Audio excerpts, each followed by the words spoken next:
Hello বন্ধুরা, আমাদের sports জান্তার প্রথম আড্ডাতে আপনাদের স্বাগত। আজকে আমাদের সাথে আছে মোহনবাগানের সাপোর্টার শুভাশিস, আর আছে নন্দ। আকাশ বলে আমরা আগের পডকাস্টগুলোতে দেখেছি ওকে। এবার আমাদের ডার্বির 100 বছর হলো। 100 বছর, 1925 সালে প্রথম শুরু হয়েছিল আমাদের ডার্বি। এত বছর সব কিছুই ভালোভাবে চলছিল, এত রাইভালরি আমরা দেখেছি। লাস্ট কিছু বছর ধরে আমরা দেখেছি ইস্টবেঙ্গল অতটা করতে পারেনি, মানে মোহনবাগানের সমান সমান আসতে পারেনি। কিন্তু এবছরের প্রথম ডার্বি, সিএফএলের শুরু, প্রথম মরশুমের শুরুর প্রথম ডার্বি ইস্টবেঙ্গল জিতেছে। আমি জেনে নেবো আকাশ আমাদের কি বলছে। ও এতদিন খুব একটু এই শুভাশিসের কাছে একটু চেপে গেছিল। এবার দেখি এই ডার্বির পরে আমাদের আকাশ কি বলে। অসাধারণ লাগছে, গলার অবস্থা দেখে বুঝতে পারছো। কালকে মাঠে গিয়ে আমি দেখেছি চেল্লামিল্লি লাফালাফি ঝাপা। আমরা ভিডিওটা দেবো কালকে, আকাশের ভিডিও আমরা দেবো।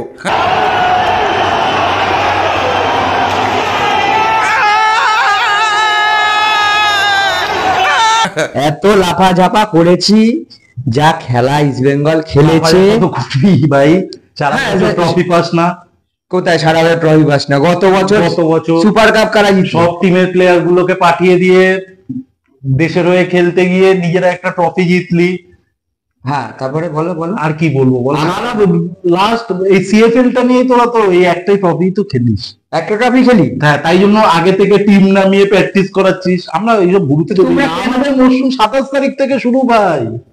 একটা জিনিস আমি শুভাশিসকে জিজ্ঞেস করতে চাই। একটা ডার্বিতে 10,000 দর্শক মাঠে, 15,000 দর্শক, ডার্বির পুরো মাঠ ফাঁকা।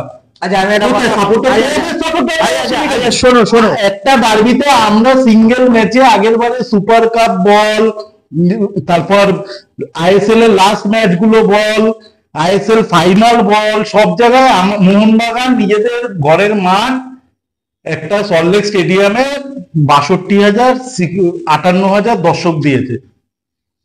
তোরাই একা মাঠ ভরাতে পারতিস। আমাদেরকে তো টিকিট তো 50-50 রেশিও ডিভাইড হবে, প্রথম কথা। আর 2 নম্বর কথা, তোমায় মনে করিয়ে দিই, তোমাদের টুটু বসু বলেছিল ইস্টবেঙ্গল সাপোর্টাররা কোনোদিন মাঠ ফাঁকা রাখে না, এটা আমাদেরই সম্ভব। ছিল এই জিতবে কিনা তার জন্য 5-7 হাজার লোক দিয়ে যাচ্ছিস মাঠে। ওখানে 5,000 10,000 ইস্টবেঙ্গল সাপোর্টার ছিল,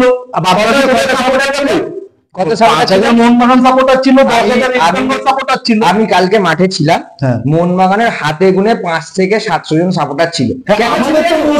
700 না 7,000 বল, এতটাও কম ছিল না। 7,000 মানে দেখা যাবে, বোঝা যাবে। মাঠে দর্শক ছিল না। অন্য বছরের থেকে আমাদের মোহনবাগান কিভাবে দর্শক দেয়।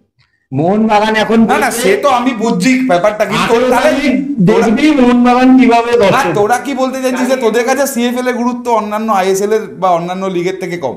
আমি একটা 22 কোটি টাকা দিয়ে প্লেয়ার নিয়ে, তোরা যারা লাস্ট তোদের থেকে মুখে গ্রাস ছিনিয়ে নিয়েছি আমরা, ঠিক আছে, 22 কোটি টাকা দিয়ে প্লেয়ার নিয়ে এই সিএফএল এর লাস্ট বল কি গুরুত্ব আছে সিএফএল এর? না, সিএফএল অবশ্যই আমাদের প্রেস্টিজিয়াস একটা, আমি মানছি, কিন্তু কি গুরুত্ব আছে আজকে এই বাজে মাঠে খেলা?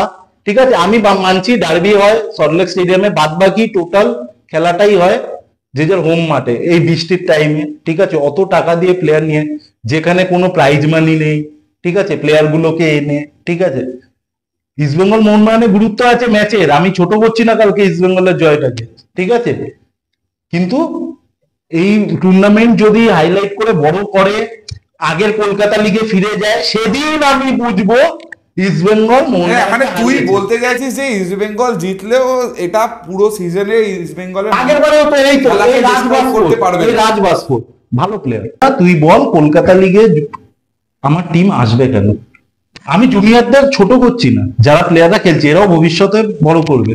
হ্যাঁ, এরা ভবিষ্যতের আমাদের অনেক বাঙালি ফুটবলার আছে যারা সুযোগ পায় না, এখানে কিছু পাচ্ছে, তারা যেখানে আমাদের বাঙালি ফুটবলার নেই, তাদের জন্য এই মঞ্চটা হয়তো আমাদের এখন যে কল্যাণ চৌবে উনি করে দিয়ে গেছে, বিদেশি অ্যালাউ নেই, ঠিক আছে, করে দিয়ে গেছে, ঠিক আছে। এত নিম্ন জায়গায় কলকাতা লিগ চলে এলো কেন? আচ্ছা, গুরুত্ব দেবো কেন? মোহনবাগানের প্রথম 2টো ম্যাচ কি তুমি টিভিতে হলেও ফলো করেছো? মোহনবাগানের আমি তো মোহনবাগান কলকাতা লিগের এবারে প্রত্যেকটা ম্যাচ হারবে বা ড্র করবে। হারুক ড্র করুক সেটা ফ্যাক্টর নয়। প্রথম ম্যাচ তুমি ফলো করেছো? তোরা কি জিতবি? তোরা কি জিতবি? আমরা মাঠে নামি জেতার জন্য। হ্যাঁ, তোরা কি জিতবি? ভবিষ্যৎ বলবে তোরা কি জিতবি? আগের বারে আমরা মোহনবাগানকে 2-1 গোলে অলরেডি হারিয়ে দিয়েছি। মরশুমে প্রথম ডার্বি আমাদের।